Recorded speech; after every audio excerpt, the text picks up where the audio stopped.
everyone, thank you for being here. Good morning for those of you who maybe are attending this event from other parts of the world. Good afternoon to you who are in the room and other people in the same hemisphere.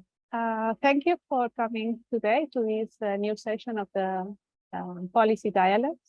Our monthly Policy Dialogues is a part of the outreach of the Johns Hopkins University, Universitat Pompeu Fabra, Public Policy Center, a center established jointly by both universities in order to promote academic reflection about policy making and the effect it has on well-being and the quality of life of populations. In the spirit of critically discussing important issues to prepare ourselves better for more just and sustainable future, past sessions of these policy dialogues are addressed issues of energy policy, energy poverty, health inequality, or even the effects of war. Continuing a discussion on needed conversations about energy crisis, the session today is tackling one of the critical requirements for the clean energy transitions. Despite the fundamental role that, as we will see today, nickel has in this renewable transition across practically all of them, and therefore they're fundamentally important in today's energy policy, it's still a rarity to find today comprehensive assessments in the academic literature about what is going on with nickel. It is then a bit difficult to produce sensible policies when assessments or comprehensive assessments are dated like 10 years ago, as the wonderful work that Gavin Matt produced some years ago, and that it was the only thing available until he just updated his data, but focusing more fundamentally on the availability, on the global availability of nickel. Still, we believe in our center that reflection on socio-ecological implications of nickel extraction, as Gavin Matt himself points out in his recent publication, is still missing. So this is what some researchers at the center decide to do. And in face of this scarcity of academic peer-reviewed literature, well, they went to the scattered resources they found, and they also did very detailed work of curating great literature to provide a comprehensive view of the situation today in order to produce these policies. Today, the center is delighted to welcome several of the contributions that are here in the room, here with me. Daniel Macmillen Voskoboynik is a researcher and a campaigner and also a poet who is working at the intersections of climate change, public health, historical memory, and transformative economics. Diego Andreucci, who is in the room and who you would meet afterwards in the Q&A session, is a postdoctoral researcher at the University of Barcelona, and he focuses his work in the political ecology of natural resource extraction and energy transition. Other contributors are here also in the room, as also Labajos, and other people who specifically asked me not to be, let's say, shown in the session. In the next half an hour, David will present main insights of this report that we are launching today. You can find in the chat the links to access the report. And as he is presenting, we will be delighted if you in the room, but also people who are following or maybe following online, post their questions so we can do this conversation. We love when there are interactions also in the chat. Share your resources, make your comments. We'll start the Q&A session from there. So there, without further ado, here with you, Daniel Voskoboynik. Thank you, everyone. Thank you so much, Bea. Thank you so much, Eve. Thank you so much, all of you, for being here. My name is Daniel, and I'll be guiding you a little bit through some of the empirical work that we've done together. But I'm here as one person, but really this research comes off the back of many, many people. All of them are listed here. We're blessed to have the presence of Diego and Christos here as well today, who have contributed greatly to the vision behind this research. But also I want to say a huge thank you. This report is based on great literature. So we're indebted to dozens of NGOs and citizen scientists and activists all over the world whose ideas and whose research has led to what we're going to present today. So I want to extend my gratitude to them. So our goal today really is to get to the juicy discussion. We have many experts here in the room who I really want to hear from.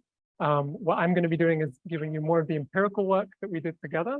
And then we have going to have great contributions from Bea, from Diego, and also open it up for people online and for you to bring your questions.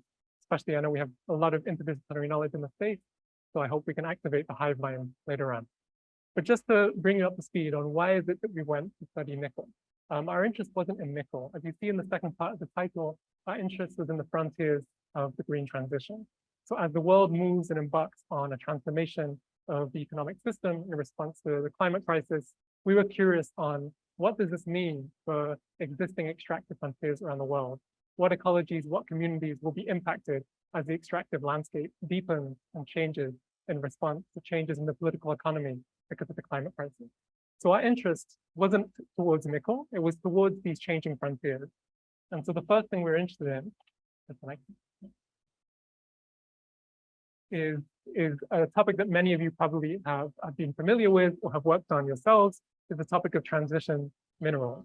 All the different commodities which are involved or crucial to different technologies involved in climate mitigation or climate adaptation, which will see a boom as a result of climate ambition as it's stated today. So some of the more famous ones, maybe lithium or cobalt.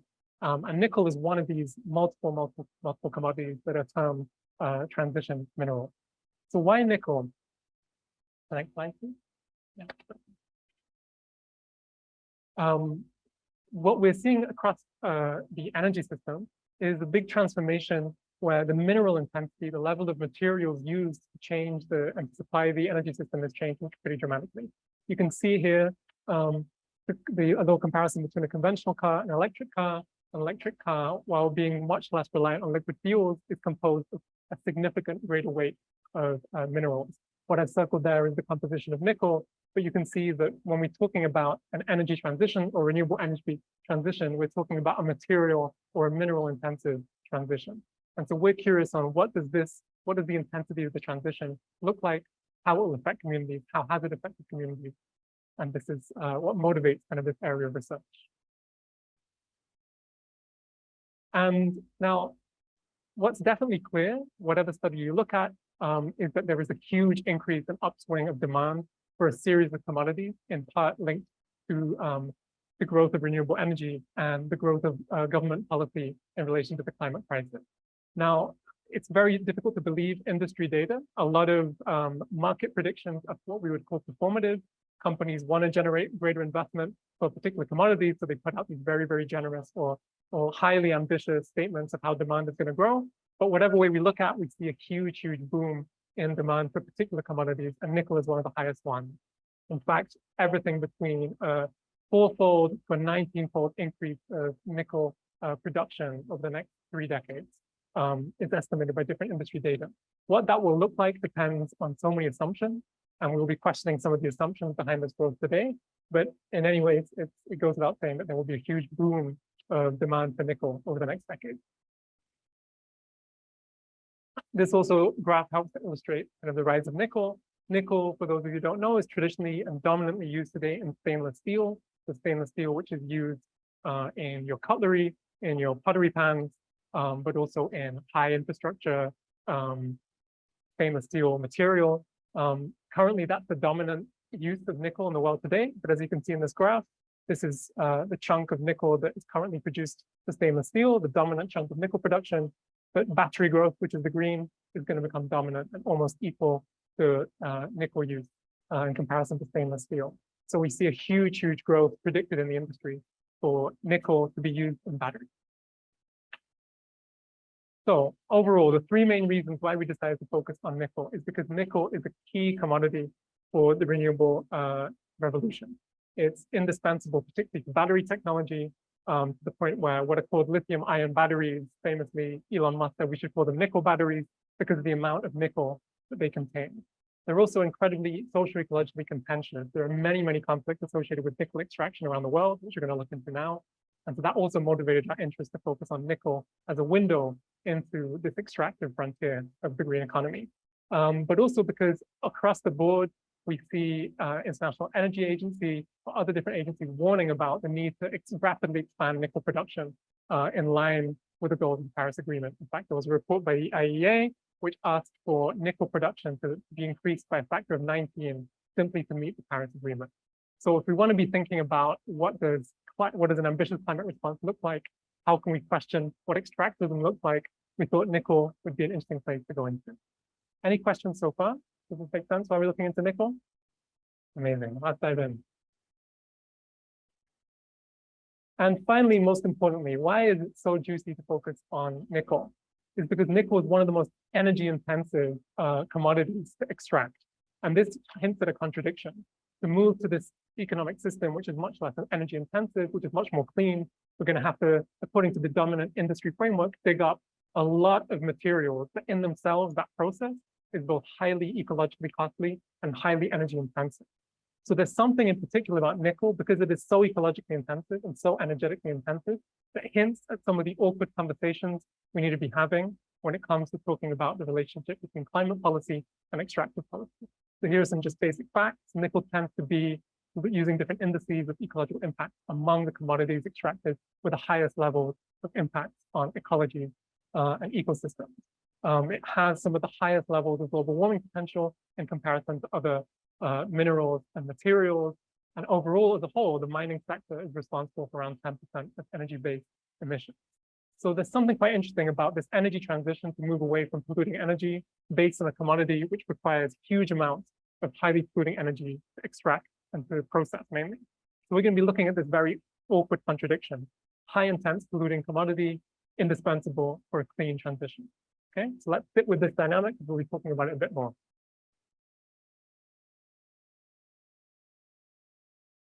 Okay, and overall in the back of our minds, I want us to be thinking about this broad question. Beyond nickel, nickel is a window into the deeper world. We can talk about many other commodities or just the fixed system as a whole.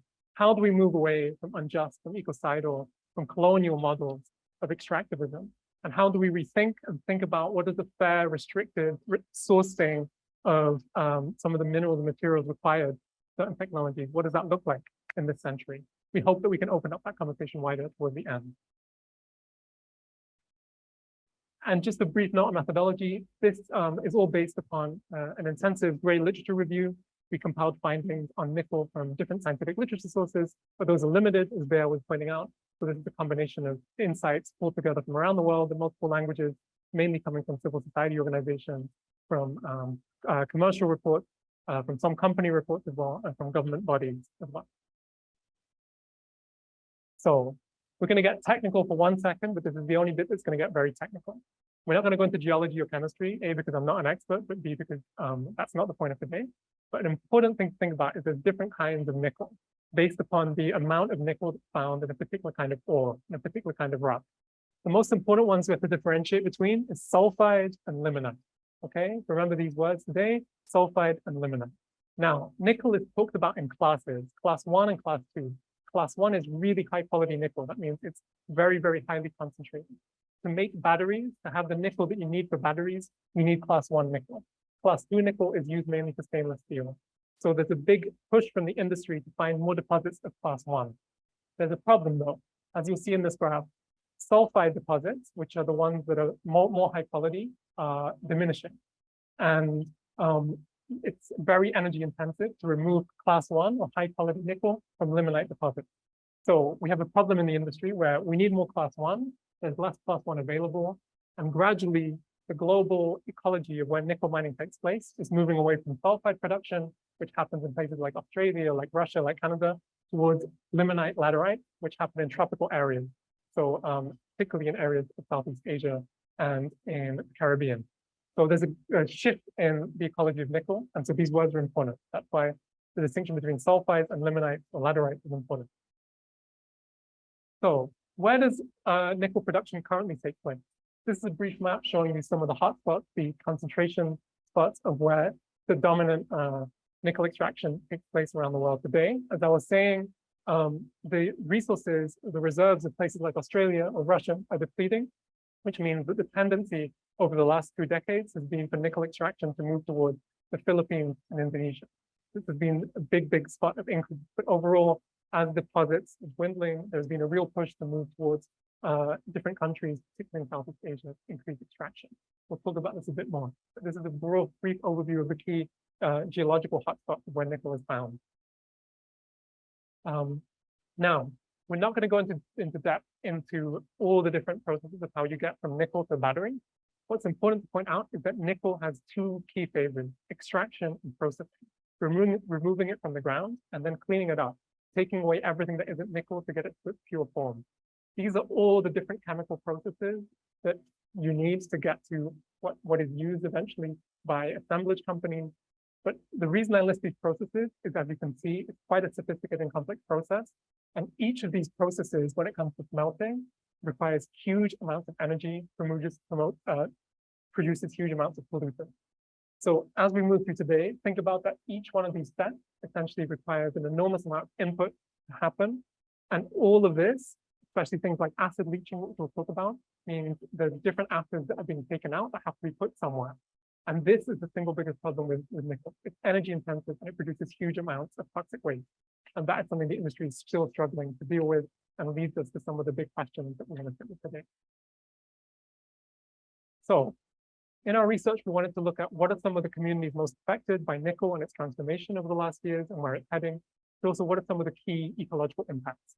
The first one and the clearest one is disruption of ecology, especially when it comes to the second type, not sulfate, but limonite extraction. What they basically do is clear the topsoil and extract the soil underneath, and that is then processed to remove nickel.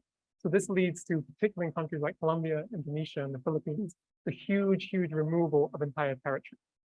In the next photo, you'll see the island of Tumbagan in the Philippines. This island is 90%, has been cleared to 90% to make way for nickel topsoil removal, to the point where Duterte had to suspend this project because of the outcry of the photos that emerged about the scale of devastation. Duterte also that year, Duterte, who's not exactly the world's greatest ecological defender, had to suspend 17 similar environmental licenses because of this topsoil clearance. So one of the first things that you find in nickel projects is a huge level of ecological devastation and just simple clearance of ecology.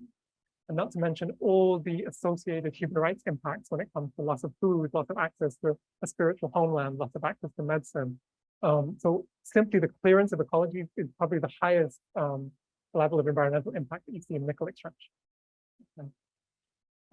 The extent that in research that has been done, basically the new frontiers of nickel, which happen largely on areas close to the equator, they all are considered to be located in biodiverse and protected areas, which means that different indices, I mean, these indices are hard, they're questionable from a methodological point of view, but the mining industry uses these biodiversity indexes to rate what are some of the highest areas of ecological risk. Nickel is pretty much the commodity most exposed to what they call biodiversity risk, to the risk of encroaching on protected areas and highly biodiverse areas.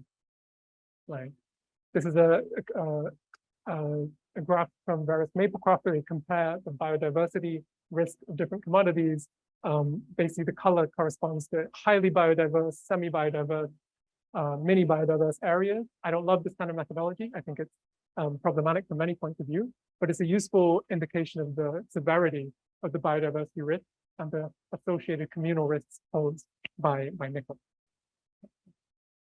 Of course, all the processes of processing, smelting, releases huge amounts of both gas, but also waterborne pollution into the atmosphere.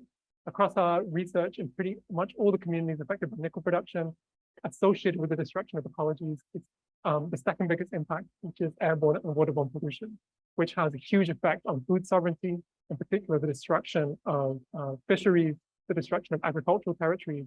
As you saw in the slide before, many communities affected by nickel production have infertile lands for an estimate for 300 to 400 years. So the impacts of the pollution are incredibly grave, and also health impacts, which we'll talk about later on. This is a photo from Indonesia. What you can see here is a practice of sea waste tailings disposal, of mining companies simply dumping tailings, the waste from the mine, into the sea. This is a practice which still is not illegal in Indonesia, and is one of the biggest impacts on particularly communities that depend on fisheries. This is a photo from Norilsk in northern Russia in the Arctic. Norilsk is consistently being ranked the most polluted city on the planet. Norilsk is the center of nickel production in the world and is also one of the highest producers of sulfur dioxide in the world. So the life expectancy, the associated respiratory and public health crises that communities face around nickel production is among the highest in the world for any ecological country. Then, onto the topic of tailings related. Tailings is the waste of mines. When we talk about nickel, high quality nickel might have 1% of nickel in an ore. So that is, you remove 1%, you're left with 99% waste, right? This has to be dumped somewhere. It's either into the sea, often into rivers, and often contained in landscapes. So huge amounts of lands are cleared to make way for tailing spaces, and these are held back in dams. As many of you know, you might have heard about the famous Vale disaster a few years ago, where a tailings dam collapsed in Brazil, leading to the destruction of the Rio Doce. Vale, which is the company responsible for that tailings dam, is one of the leading nickel producers in the world, responsible for multiple tailings dams. So the humanitarian risks of tailings dams, the ecological dam risks are well known. This is New Caledonia, one of the world's biggest nickel producers, where there's been huge ecological conflict around nickel for over a century. But as you can see here, you need huge amounts of space to make space for waste. And this is another huge challenge for the nickel industry and for communities affected by it. And once again, going back, how does most of the industry tend to deal with it? Often using the cheapest tools available, including sea waste disposal. This is also research from the Odi Islands in Indonesia, where there's been huge concentrations of heavy metals detected in the water that come simply through the disposal of tailings into the sea. And a final thing that we wanted to talk about is what we call the nickel effect. Now, as we spoke about beforehand, nickel mines are typically located next to their processing facilities. And to smelt nickel, that is to remove nickel away from the 99% of all the other ore, takes a huge amount of energy to sift it, to leach the acid away. And so often what we find is that nickel facilities come hand in hand with the whole of the infrastructure of extractivism, often, most importantly, coal-fired or oil-fired power stations that fuel the nickel smelting plant. So what often happens is a nickel mine will arrive, then the nickel smelting facility will arrive, and then the whole extractive apparatus will be built around that. I'll show you some photos of how this works from a field research trip in a minute, but I want to show you this photo, which is the second biggest ecological disaster, the second biggest oil spill after Exxon Valdez in the history of the Arctic. This happened a few years ago in the Timur Peninsula of Russia. Over 20,000 gallons of diesel fuel was spilled into the Timur Peninsula's ecosystems. And this was not from a nickel mine. This was from a fuel facility that was powering the smelt facility. This was a tremendous ecological disaster, but it gives you a window into all the things that are needed just to supply a nickel mine. A nickel mine has a processing facility, which is surrounded by so many other things, which are indispensable for a mine of that scale and size. This is what we call the nickel nexus. Then we could have a few days of presentations on this topic, but of course, the human rights abuses associated with all the above ecological impacts, there's no distinction between human rights and ecological impacts, but social ecological violence associated with mines has been huge. What you see here is a photo from the famous Phoenix mine in Guatemala, where there's been many cases and reports of both patriarchal sexual violence committed by paramilitary organizations and the private security company protecting the Phoenix mine. This mine has been taken to court multiple times by many human rights organizations, but it's just a window into what we see as a pattern of violence happening across many different nickel mines and their associated processing facilities. And a report by the Transition Minerals Tracker shows that less than half of all nickel mining companies have even a human rights policy in place. Not to say that a human rights policy has much of a correlation with human rights performance, but the fact that there's barely even an acknowledgement of this importance is very telling. And there's been many, I mean, we can maybe explore the Q&A, but nickel mines have been a hotspot of also labor rights abuses and union organizing, particularly given the amount of pollution involved in nickel processing. There's huge amounts of health issues involved with anyone working in a nickel facility. And so this has been a source of huge labor struggle. And also, of course, violence against human rights defenders and land defenders. There's been multiple assassinations of leading campaigners. fighting against nickel extraction and the expansion of the nickel industry.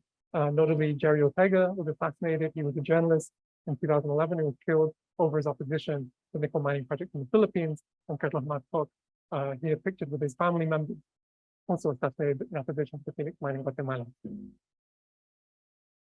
I want to show a few photos that can maybe go into depth into some of the key studies. We've gone a bit more general. I want to explore in depth what does the nickel nexus look like on the ground before we move to a theoretical conversation.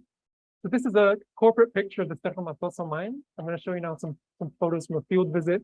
You know, it looks pretty enormous. The level of land ecology destruction is huge committed by this mine. It's one of the biggest nickel processing facilities in Latin America, and a huge supplier of stainless steel, mainly through China. Now, let's take, this is a photo from the company. I'm going to show you some photos taken by me now. So this is what the nickel processing facility looks like on a good day from 20 kilometers away. As you can see, the level of smog and airborne pollution is colossal, and the impacts on local ecologies as well are incredibly significant through just accumulation of heavy metals. To power a huge industry like this, you need multiple power stations. Cerro Matoso is the most energy-intensive industrial project in the entirety of Colombia. It consumes as much energy as 1/10 of the city of Bogota. That's around 750,000 people, is equivalent to this industrial facility. Now, obviously, when the nickel mine expanded and arrived, they needed energy, so they built a coal-fired power plant. And over time, they have built multiple coal mines around the mining facility, which all work constantly day and night to provide these coal-fired power plants that fuel the nickel processing facility with coal. This is just a photo of a coal truck taking coal to the coal-fired power plant. Now, this is hard to document because Cerro Matoso is in a very, very contentious territory. The territory of Cerro Matoso is ruled by paramilitary. There's very few academic or civil society investigations into the territory. But local communities basically say that to acquire all the environmental licenses or offset policies, the industry, both the coal-fired power plant and the nickel industry, has basically bought up territories and used them for palm plantations or teak plantations to compensate the ecological impact of this processing facility. So you have extractivism offsetting other kinds of extractivism. This is all part of the nickel nexus. So this is a photo of an adjacent palm plantation to the processing facility. And simultaneously, you have teak plantations. So teak is a fast-growing type of lumber.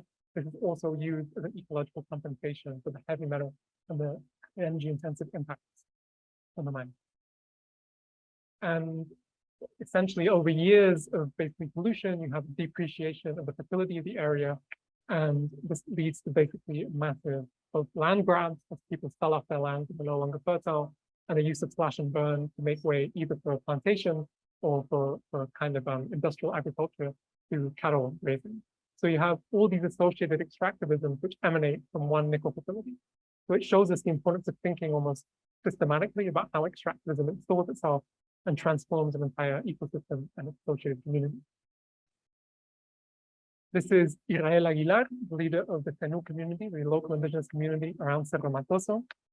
Israel Aguilar community, the Tenu community, numbers around 30,000 people. They've had over 58 assassinations of leaders simply in the last 15 years in the violence related to resisting both all the multiple extractivisms we see. Israel Aguilar is a prominent indigenous leader.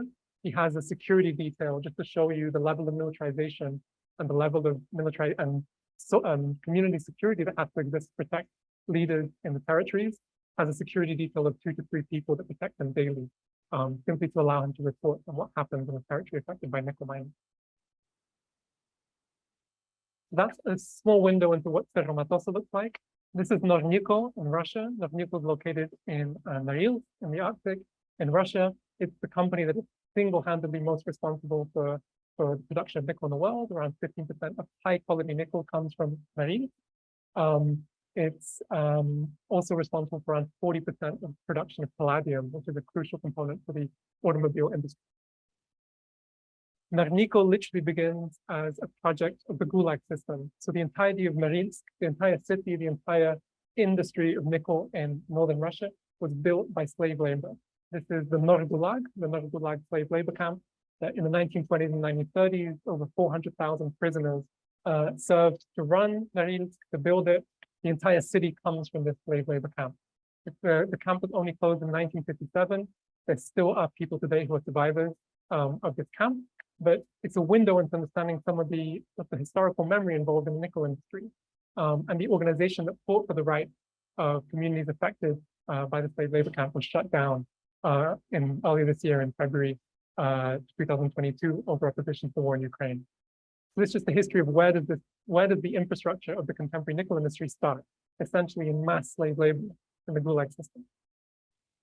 And nickel is emblematic also in the forestry literature for being one of the most stupendously ecologically destructive projects of all time. In fact, forestry researchers have been confounded by how a forest that's simply downwind from Norilsk has been basically entirely decimated over the last 20 to 30 years. It's an emblematic study. The level of sulfur emissions from Norilsk are only comparable to the volcano. Simply just the emissions come from Norilsk are equivalent to all the emissions of sulfur dioxide from the US. So this is a little window into where does the nickel come from today? What does it look like? What does it smell like? How does it impact communities? In fact, just a few years ago, indigenous communities in the Taimur Peninsula wrote a famous, got some repercussion, an open letter to Elon Musk asking him to ban or boycott nickel over decades of destruction of their community landscape. And I think this is a very interesting insight for something we might talk about later on. The Arctic is one of the areas that we know is most vulnerable to climate change. The rate of temperature increase in the Arctic is about 3 to 4 times higher than the global average. So here you see communities that are most vulnerable to climate change being also at the front lines of one of the minerals and materials considered most indispensable to combating climate change. So how does this dynamic work, where communities in the position of climate vulnerability are now in an additional position of vulnerability based upon green extraction? So this is a very interesting contradiction or dynamic that Norilsk really brings to light. And our final kind of key case study is the Obi Islands in Indonesia. The Obi Islands are known in colonial terms as the Spice Islands. These are one of the first big colonial conflicts by the Dutch East India Company, which took ownership of the Obi Islands for nutmeg and clove production. Many of you might know the horrific colonial history of what happened in what is now known as Indonesia, but in the Spice Islands. And we have almost the second or third round of colonization here with the expansion of the nickel industry in the Obi Islands. So what is essentially happening in the Obi Islands? The Obi Islands are known as part of the Coral Triangle, one of the world's most well-kept coral ecosystems on the planet. But over the last years, since 2007, a combination of Indonesian and Chinese companies have set up a huge nickel extractive nexus, a combination of coal-fired power plants and nickel smelting facilities basically have transformed the entire ecosystem of all the island archipelago. Indonesia is now the global center of nickel production, which is why research and support for civil society movements in Indonesia is so crucial. But what you see here is a real terraforming project happening through many, many interests where coal-fired power stations and nickel smelting facilities are introduced into islands and the entire island ecosystem and architecture changes. I'll show you an image. This is an example of just a picture of the coastline of the Obi Islands and the practice of the impacts of sea waste tailings dumping. So this is just an image which shows you what the impact of the expansion of the nickel nexus has looked like for just one of the Obi Islands over the last 15 years. So as we come to a close, I just want to highlight some challenges for research. Research on nickel has been limited for many, many reasons. But one is because compared to other materials, the companies involved in the nickel industry are incredibly opaque. I spoke about the Phoenix mine in Guatemala earlier. The Phoenix mine is owned by the Solway Investment Group, which, as you can tell here, is basically operated through a network of subsidiaries, each of them which are hard to track. This is an infographic done by a collective of Eastern European and Russian journalists who just try to understand what even is this company. So to understand who are the actors behind the scenes in the nickel industry takes a huge amount of investigative labor. And it's very, very hard to know also to understand the whole nickel supply chain. You can understand maybe where the extraction takes place, but all the stages of the process of smelting, of processing, of distribution are very, very complex and opaque. And we lack the kind of levels of transparency that we have in some other commodities. So when it comes to doing research on nickel, we're quite limited in what we can do. And the second thing is that we still just lack a lot of research, and most of the research that is available still fits within the paradigm of extractive colonial capitalism. So if you look at a lot of the reports, a lot of it is about the boom and the frenzy, and thinking simply about the scale of resources and less about the quality of relationship or the different qualities of nickel in each particular territory. So there's a lot of work to be done, and hopefully the conversation can help stimulate that today, to just situate the conversation from a different perspective than the one from the extractive imagining. And finally, I just want to talk very, very briefly about exploring and throw out these trends. What are kind of some particular trends that we see in the nickel system over the next decade? So first, as I mentioned before, increasingly production will be moving towards places like Indonesia and the Philippines, simply based on the size of their reserve and where the industry is investing its money. It looks like the big boom is really happening in the east, moving away from all the territories like Australia and Canada to really locate the future of nickel production in Southeast Asia. So that's a key trend that we see happening.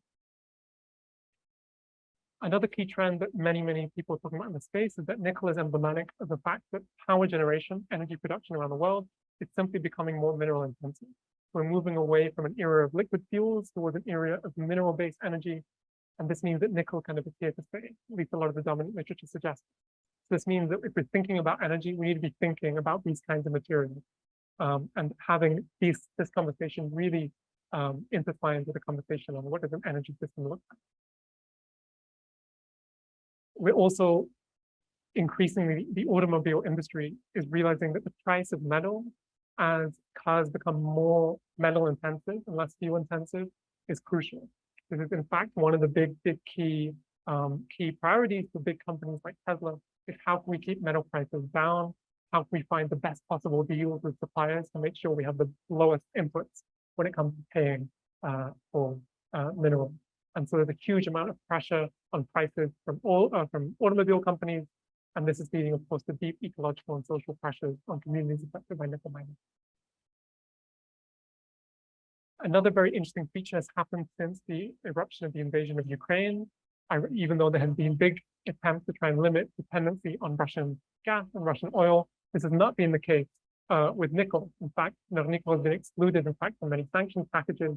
And there's been interesting conversations happening in the green technology space around what does our huge dependence on Russia as a source of critical transitional materials mean for the next few years of building the green economy. This is a whole other conversation for another seminar, but this is an interesting one to have too. And another big fear as well from the dominant industry literature is that nickel production and the production of other materials like lithium is far more concentrated than oil and gas extraction. So as we move towards a renewable energy system, what does this mean for geopolitics?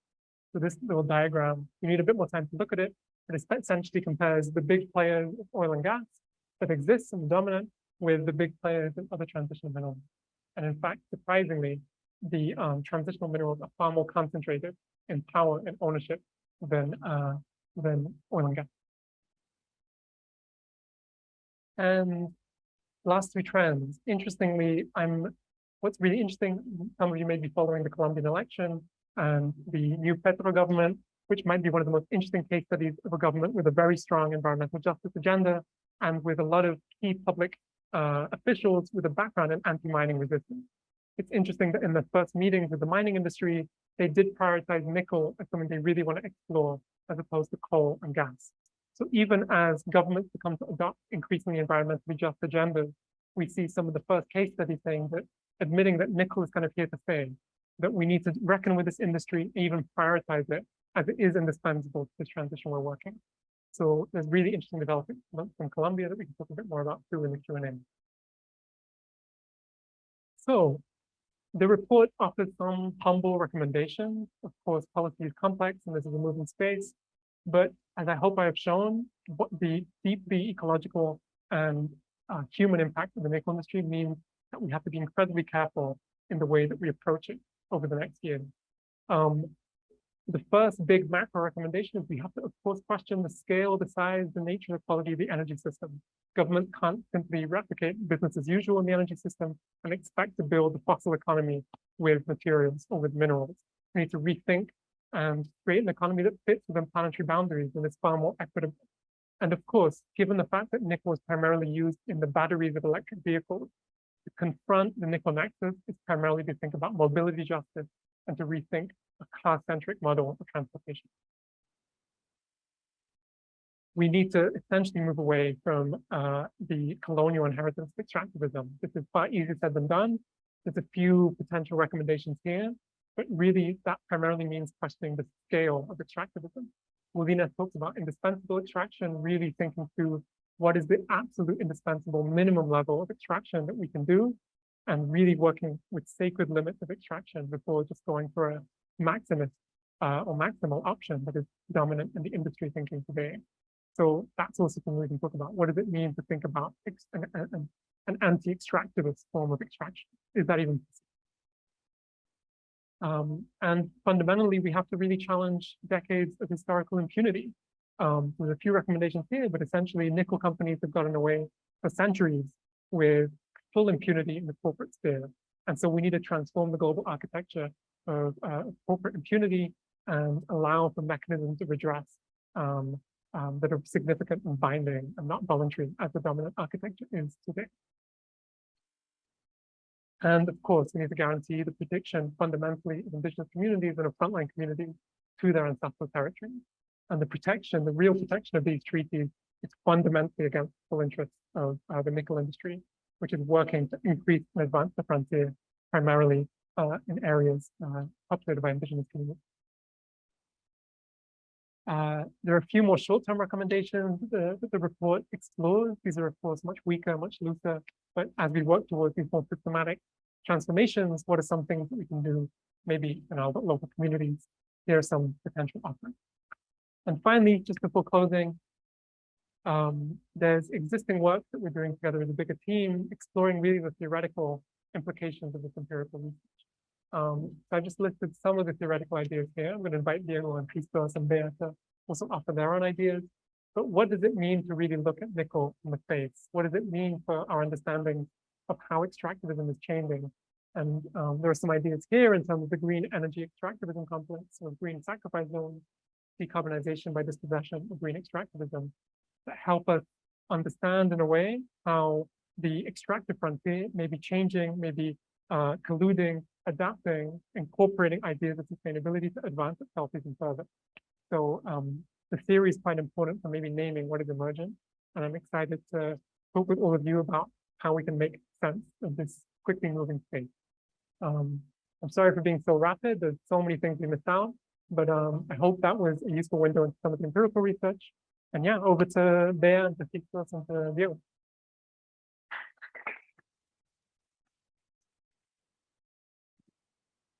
Thanks so much. Please sit. I will invite now also to the floor to Diego and Dialucci for the Q&A section. Join us. Oh, thank you.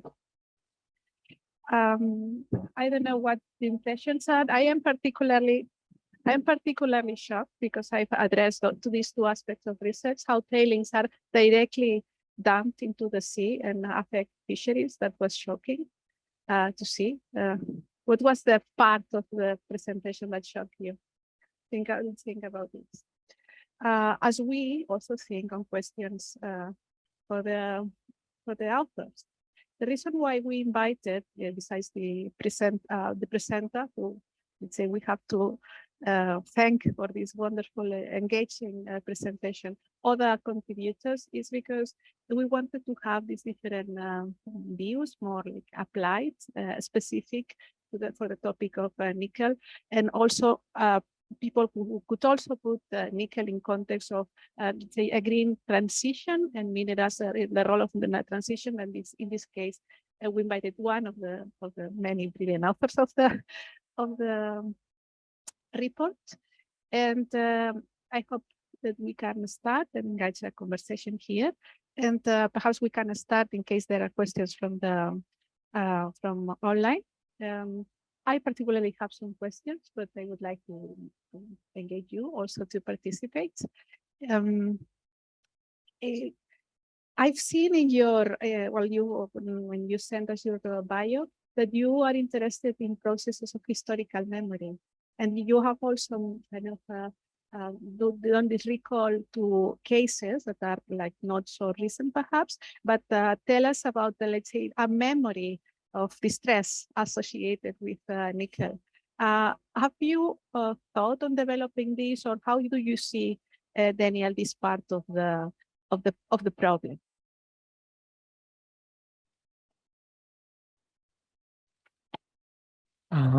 Thanks so much for the beautiful question.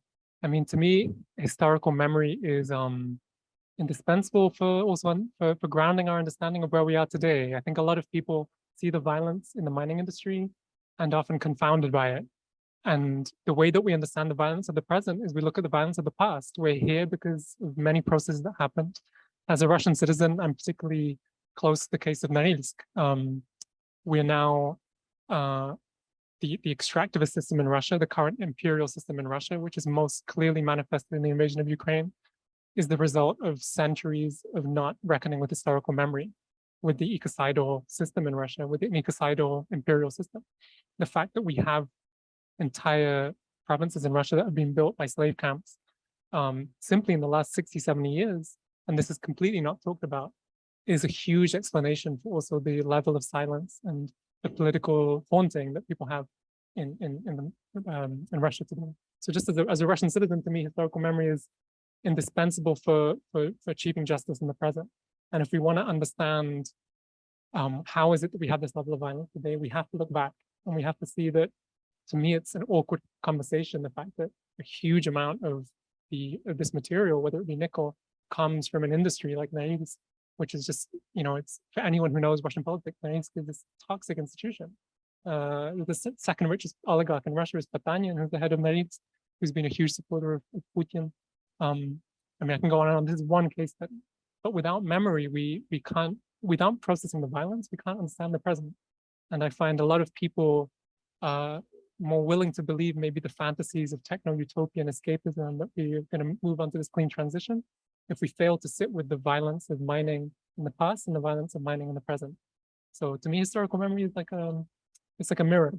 And we can't sit with discomfort unless we sit with that. Well, yes, I am a bit shocked. I've been studying mining myself for years, but somehow the pervasiveness of nickel was not so apparent for many. And when I see the profile of the way how nickel is extracted and processed, it's not so different from bauxite, for instance. But there are rivers of ink about bauxite extraction and the associated conflicts, but not so much about nickel. Not so much, I mean, of course, work done in precious metals a lot. You pointed, and I'm going to ask Diego, you've pointed out the opacity of the data, but is this the only reason? How come, as a group of researchers, we have not started to analyze this more from a socio-ecological perspective? Because actually there is a lot. If you look at geology journals, chemistry journals, there is a lot done. So what have we reacted so late? Can you repeat the first part of the question? Yeah. So my question is, why do you think socio-ecological research has not looked at data besides the issue of the not so much data? But probably not so much data about the bad type of thinking. Thank you. First of all, I think it's, I read somewhere that when you start speaking, it's really important to establish your authority as a scientist. So to establish my authority as a scientist, I'm going to start by saying that I know absolutely nothing about nickel, and I don't really care specifically about it. We sort of, Danny was sort of leading the research process, so he knows a little bit more about this. But we sort of come at nickel by exclusion, right? We started looking at different green extraction frontiers and looking where we could find more data, and looking where or excluding other examples like lithium, where there's a lot of research going on from the very frontiers. And so after starting looking at this particular mineral, we realized that there wasn't a lot of political ecology on it. And Daniel looked at a lot of also science and engineering journals that I haven't looked at the actual journal articles. So I think in political ecology, the reason why there wasn't so much is that it wasn't as clearly identified as a transition mineral. So I think political ecologists started from the most immediate, right? Because it's a very recent debate and research conversation. So lithium and cobalt and so on. Nickel was sort of one of the many, what's the term? Base metals, no? They call them like metals that are found anywhere. So I lost track of the question again. But, Yeah, basically, I was wondering what is the given aspect that makes less aggressive as when we have the right of mining research in the last year. I was wondering why are we having selected conversation? Mariana knows. Thank you, Mariana. I was starting to panic here. Of course, we welcome questions and comments from the ground. And in this case, we also have some experts on mining in the room. So I hope that was actually a question. Thanks so much. I'm going to thank you very much for the presentation. I really appreciated all the images because I think sometimes we see so many graphs and percentage and we're losing track of what's actually happening on the ground. So I really appreciate very nice selection of cases and pictures. I have some questions. You mentioned briefly, but I don't know if you looked at which are the companies involved in all of this extraction. And I'm also wondering about all these, now it's a global carrera, like you have, national, like even states looking to have access to all these resources. So I'm also wondering how this Asia will be mainly like Chinese investments, or they will have access to those resources. I don't know if you had a look at this, or how new actors are playing, like, I don't know, European funds and banks and also American banks. I wonder if you had a look at this to have also an understanding, not only of the change of the geopolitics, but also in terms of the geopolitics of investment and company. And I don't know if you saw some months ago, there was this start of people stealing cars to get, I don't know what metal it was.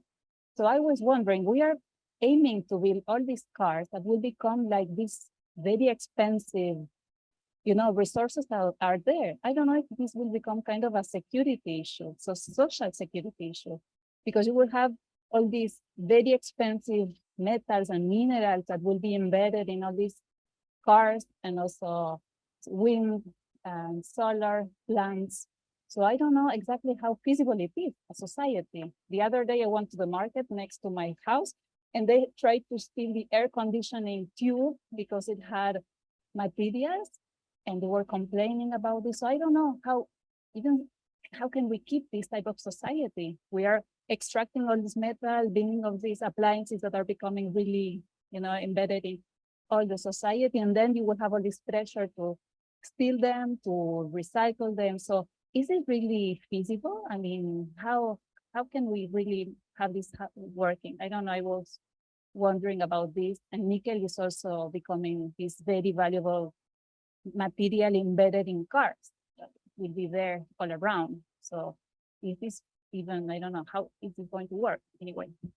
Thank you. And a very last point, have you seen so we are talking about this impact. So what's happening about these people mobilized? Have you seen impacts in mining investment, mining projects, national regulations? So are you also seeing some impact from social mobilization in all this nickel? Of course, it's many mines. No? It's an aggregated impact because many of these countries don't only have nickel, they have many other mines with all the past and legacy. So it's like an aggregated process that is becoming unsustainable and people are already know. It's not new. Yeah, thank you. Thanks so much. So we have one question about let's say.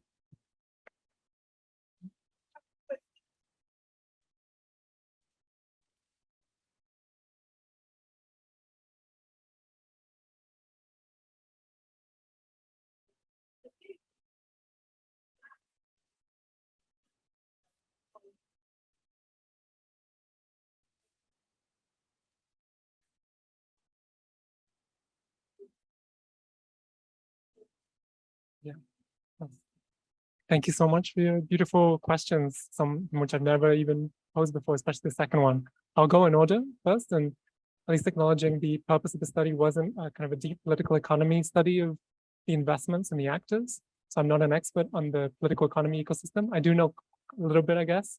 What I can say is because nickel has not been such a dominant commodity, a lot of the old actors in the mining industry haven't been so present in it.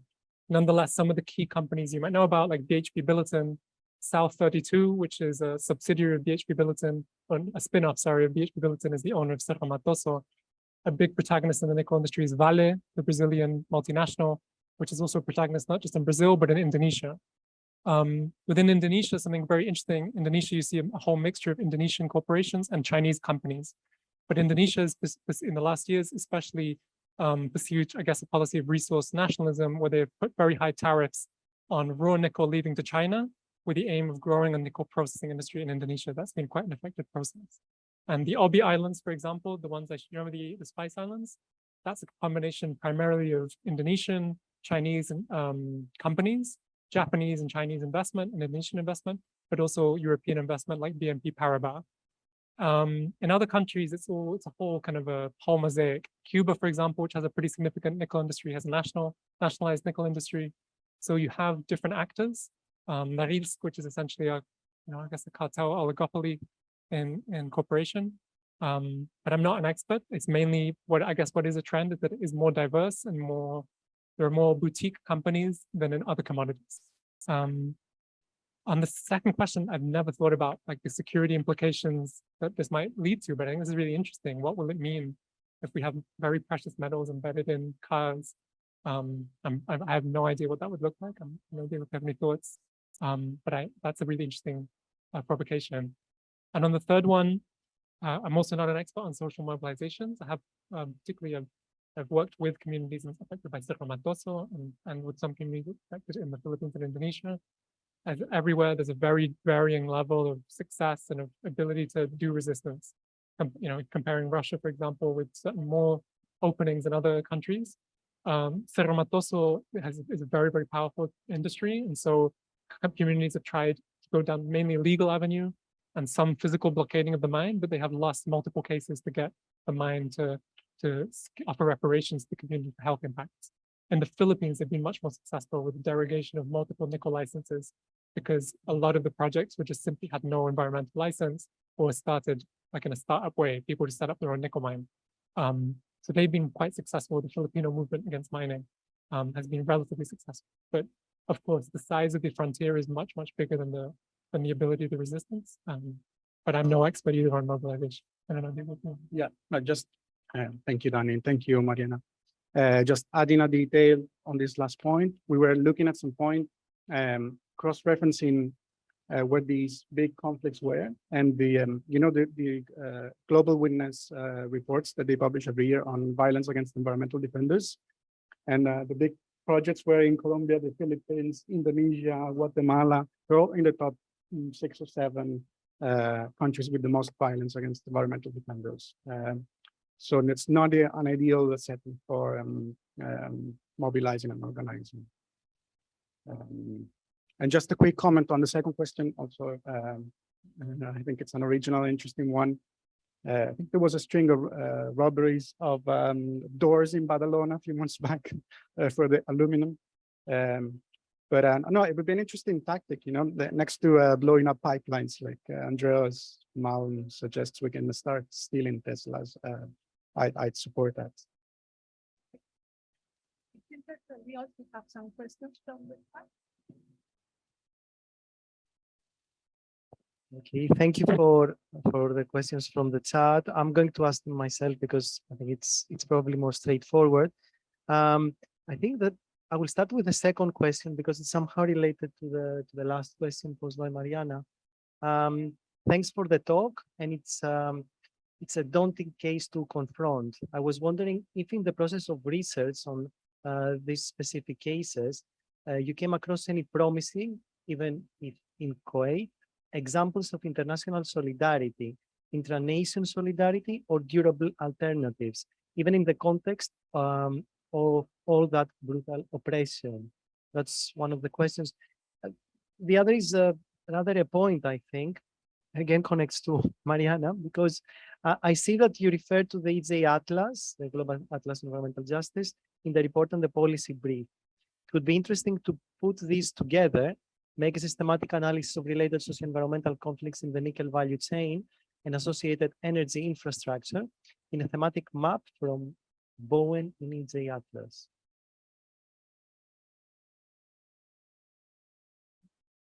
You answered the international solidarity. So I think, first of all, really beautiful questions from both people. I'll answer the one on international solidarity. I think, again, I'm not a mobilization expert, but two examples come to mind. One is in the Beatriz case. You saw the open letter there from communities of the Arctic towards Tesla. That was organized by a Russian organization called Aboriginal Forum, and it was quite well circulated, particularly in North American indigenous movements and spaces. I think, and in cross-Arctic solidarity spaces. There's beautiful movements of solidarity across communities in the Arctic, but I think there's still a lot missing. Also, coming from an Eastern European Russian perspective, Russian environmental justice are deeply disconnected from other parts of the world. And so there's a lot of work to be done connecting communities there. But that was an example where using Arctic indigenous solidarity, many communities were able to be connected. Aside from that, I don't know of too many other really successful nickel solidarity cases. There's been a lot of really good work on the Phoenix mine, in particular, exposing the patriarchal violence of the mine. And so there's a lot of ecofeminist work around Amina Phoenix, which is really, really inspiring as well. But in terms of really braiding together work on nickel, it's hard. How do we, a question I sit with is, do we use commodities as a space of linking solidarity? Or do we go through other ways of weaving? If not, we fragment ourselves based on the commodities, if we fragment ourselves based on our region. But so far, I haven't seen, compared to other commodities, nickel is still emergent, maybe with the landscape collaboration that we see with coal, for example, with gold, or even with cobalt or lithium. Yeah, I absolutely agree. For me, when I said at the beginning that I didn't care particularly about nickel, I meant precisely that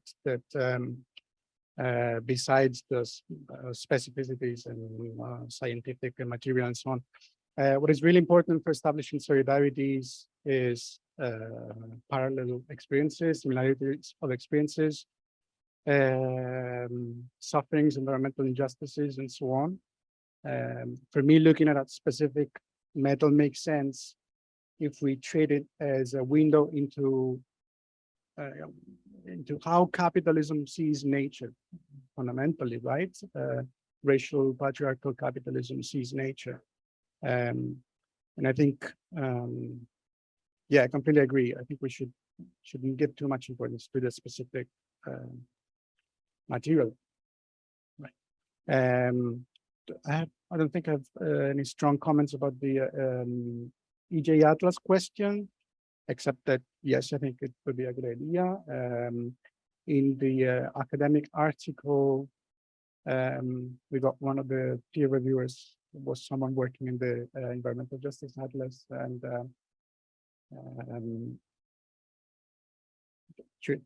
treated us a little bit unkindly, but so it was never our intention to steal the job of the people who work on the, I don't know how many of you know this Environmental Justice Atlas is a big international project that a lot of people here have worked on, including Mariana and Bea. Fantastic, huge project mapping thousands of environmental conflicts around the world. And in recent years, I mean, Mariana can elaborate a little bit on this more. They started doing really interesting thematic analysis across cases. Taking I think there's one being prepared about transition minerals, isn't there? So yeah, I mean, if they want to do one on nickel, it's certainly interesting empirically and useful for activists to connect with each other. So yeah, get my blessing. Yeah, one thing that what the I think I liked from this question is that it highlighted something that it was also clear in Daniel's presentation, this notion that you have to, it's important to follow the whole commodity chain and see a process of extraction, processing, and final waste. And along all of them, we can examine materials, but we can also sufferings and solidarities. There is one question from the ground, from the room.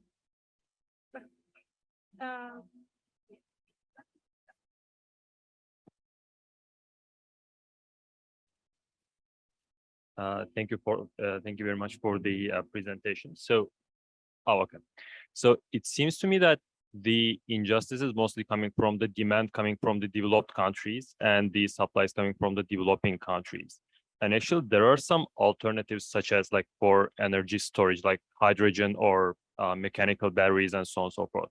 I have two questions about it. Have you actually explored these alternatives to see if they are greener and fairer alternatives? And have you actually seen any governments, especially from the developed countries, exploring those alternatives so their impact would be less, their environmental impact would be less, and so on and so forth? Thank you.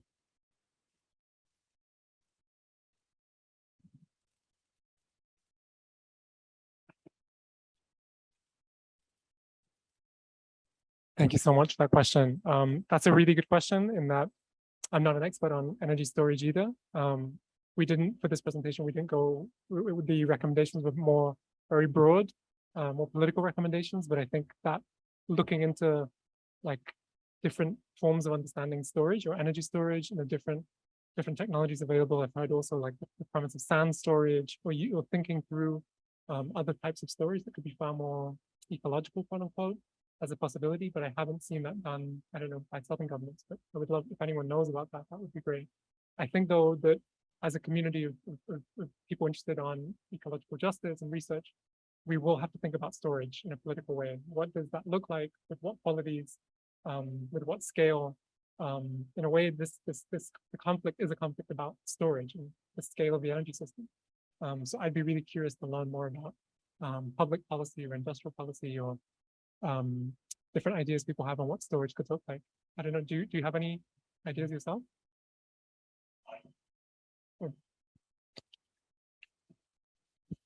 Well, very briefly, I myself think, at least like based on what I've read so far, the other alternatives doesn't seem very economically viable, but I don't know what the governments think. And maybe they are exploring, or maybe they're interested in funding some other projects for their R&Ds, and yeah. But yeah, I'm not an expert that much either.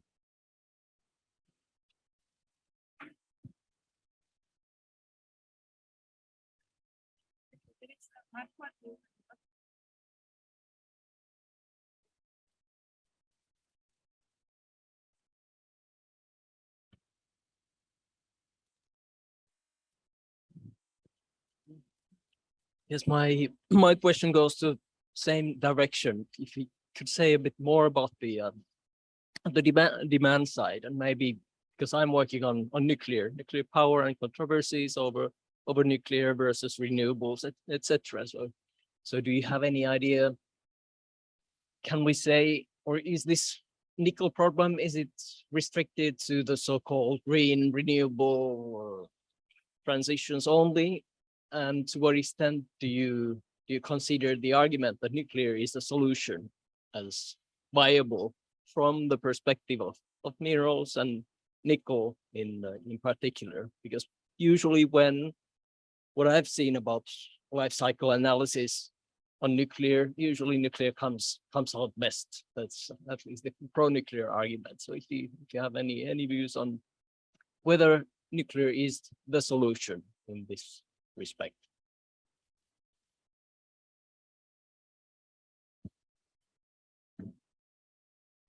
there's a question from Joan. Should we ask both questions and then? Yeah.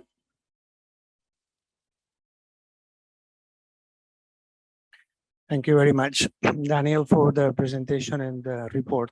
So, one question, is there any knowledge about the peak nickel? Did we reach that point? Because I was thinking in what you said about class 1, if I understood correctly. So probably this has a lot of implications. And then maybe if you can, you or Diego, Mariana, or Christos, anyone who knows about it, what would be the potential in terms of research trying to integrate different disciplines? I know it's complicated, but epidemiologists, political scientists, different types of sociologists, ecological people. I mean, because I think that it's important to, to move forward and try to understand, for example, in terms of production of different devices, I mean, nickel is needed, but at the same time, other things are needed. So what are the implications of different minerals together when you need all of them to do something? So it's not just nickel itself, right? And the last question is about following something that was said. I think it would be nice to, and I know that maybe it's not your field, Daniel, but so I'm asking for reflections. In terms of the, what kind of successful stories we can show in terms, and if we have, how and why that was successful, because it's very important to learn about them.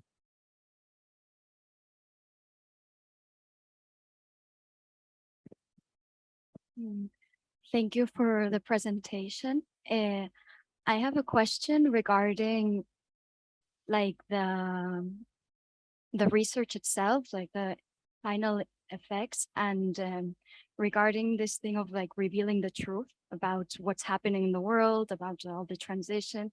And one of the last slides, it said that the concept of decarbonization by dispossession, but there's also like the other concept that's dispossession by decarbonization. I think like the centers that decarbonization in a world of substitution capitalism, that it will be from nickel to another mineral to another one as the truth is revealed. So, well, a little bit, my question is centered on that, and what do you think the effects of revealing this information are in this type of, well, in this capitalist paradigm?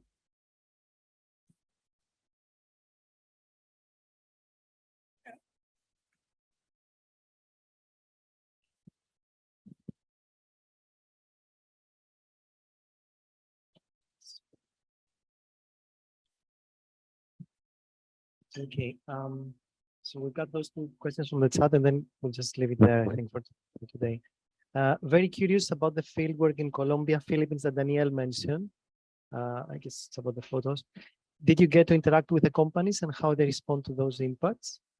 There is a longer comment question. I think, I'm sorry, I apologize to the person who wrote it. I'm just going to focus on the questions. The person argues that we need to find a balance between enough extraction in order to fuel the green transition and be able to limit extraction in order to preserve a natural habitat for future generations. So where do you think this balance is to be found? What level of extraction do you think is reasonable? Are we extracting too much right now, or are we extracting nickel in the wrong way? Is it possible to have a green extraction of nickel, or should we find other ways for the green transition? And I think we'll leave it here for questions. Yeah. Pick and choose, possibly. Yeah, I'm a little bit overwhelmed by the number of questions. So I'm going to say something that addresses none of them. But taking the cue from this last point about the level of extraction and whether we should make extraction greener or extract less. Sorry. I think both, with a strong precedence for extracting less. We definitely, not us humanity, us or them white colonial capitalists are extracting way more. for the most irrational reason possible on a human and ecological scale, which is profits, right? So that needs to go, and the root cause of that need to go, which employing whatever means we have at our disposal. You know, I don't want to mention the Soviet Union because it's after your presentation and it's not appropriate, but no, just joking. So definitely we need to think in technical terms, in technological terms of finding ways of making extraction and storage more sustainable because it is going to be necessary. Yeah, but the huge priority is that we have is to slash production, slash consumption, and we can only do that if we have some sort of democratic collective ability to decide about that, which we cannot as long as we keep private property and the profit motive as the main logic of doing that. So I'm rambling. Thank you. So really so many amazing questions. I won't do justice to them, but quickly to your question on peak nickel. This is a big conversation in the literature. I'm not a geologist or a peak theorist, but there's people that think there's peak nickel. There's people that think no, this is not a problem. What's definitely kind of clear is that class 1 nickel is diminishing, and what people are trying to figure out is how to make class 2 into class 1. That takes a lot of energy, a lot of purification, which is why people are pushing, especially in places like Indonesia and the Philippines, where the nickel is less high quality than in places like Australia. There's a push to build huge high pressure acid leaching plants. This takes a lot of energy though, but overall the trend is yes. I don't know if peak nickel, but peak high quality nickel will be there. So there'll be a lot of push to push more energy intensive processes to get to this high grade nickel. On different knowledges, I fully agree. I think we're accountable to the people most affected by a problem. We're accountable to the communities most affected by nickel. And in fact, one of the big requests from communities affected by nickel is that they need particularly biomedical specialist support. So one of the hardest things to prove in a court of law is pollution. Often corporate mining companies will come with 50 sustainability studies that they've paid for saying that all the pollution here is antecedent to the mine. We have nothing to do with it. So we need to, from an academic point of view, offer our support, our services, particularly those coming from epidemiology, from chemistry, from medicine, from anthropology, to be able to support communities in courts of law with our tools. And popular epidemiology is so crucial, at least in the nickel space. I would definitely support any interdisciplinary attempts, especially if they can support communities. In terms of successful cases, we have so many people in the room I think we can talk about. I can think of one amazing, the struggle of Esquel in Argentina, who have successfully resisted large-scale mining for so many years. The global campaigns on seabed mining, the fact that we've essentially global movements have stopped seabed mining from taking off. In fact, a lot of seabed mining comes from partly the nickel industry. So the fact that we have been able to put limits, so much of ecology is about safeguarding limits and protecting limits. The fact that we have had communities protect limits, not to mention so many indigenous communities in so many parts of the world that have actively resisted those limits and put those limits, I think is a huge source of inspiration for all of us. Real quickly, the fieldwork in Colombia. Yes, the fieldwork was part of journalistic investigation. So I had to, from personal interest, but also from journalistic ethics, contact the companies. The original company that owned the mine said, we don't have any more responsibility because the mine no longer belongs to us. So they refused to acknowledge any historical responsibility. South 32, which is the current owner of Cerro Matoso, released a statement where they said we have sustainability policies in place. But these companies have a very limited understanding of historical memory of indigenous rights, of sustainability. So in their cases, there was nothing wrong. Any issues had to do with people's own personal behavior, not the mine itself.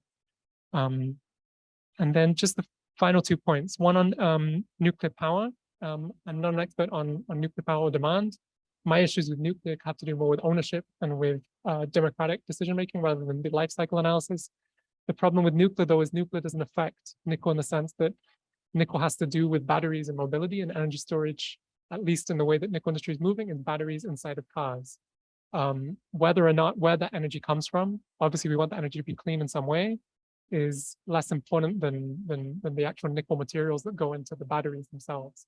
Of course, there's a question, could you have nuclear power sourcing nickel processing facilities?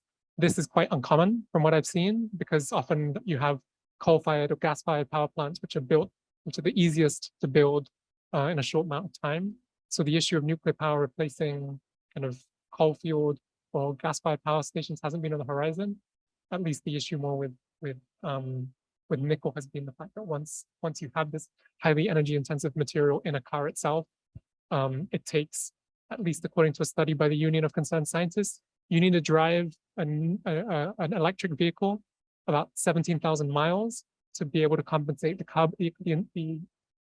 the extra carbon emissions of an electric vehicle as opposed to a traditional conventional vehicle.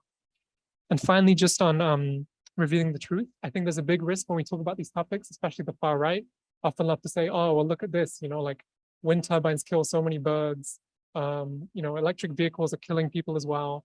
And this is a real issue. How do you talk about the very, very messy part of building a renewable energy system without giving huge fuel to fire for, essentially the fossil fuel lobby? And a lot of the critiques of renewable energy, I've seen some really interesting ones from incredible allies, but also a lot funded by the fossil fuel industry to say that actually, green is not as green as it sounds. So how do we talk about this in good faith? I think I have no idea, but I think it's a really good question. And I think the more that we can do to have these conversations in healthy ways and to show that that green technology has its contradictions, that we need to be incredibly adamant that we need a different kind of energy system, not an energy system just with a different input. We need to rethink the energy system in its scale and its quality and its relationships, not just in what's the source of fuel or the source of energy. So I hope we've helped to do a little bit of that today. You have definitely contributed to do so. And also you with your questions and those also from the audience online. We are ending now this session of the policy dialogues. Thank you for making it a bit of a dialogue. And hopefully we'll see you and other people online in the next edition. Good afternoon. Good morning.